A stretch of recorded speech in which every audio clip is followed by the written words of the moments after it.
এরকম আকাশ আমি সচরাচর দেখি না।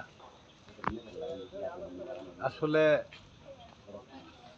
এই রঙের আকাশ আমাদেরকে কি মেসেজ দিতে চাইতেছে নিজেও উপলব্ধি করতে পারতেছি না।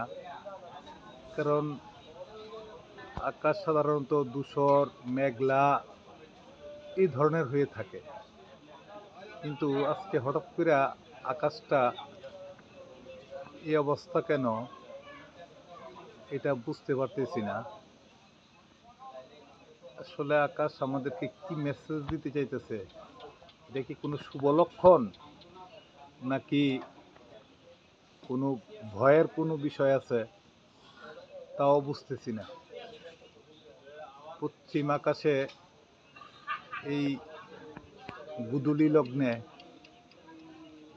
এই অবস্থাটা দীর্ঘক্ষণ যাবৎ আছে।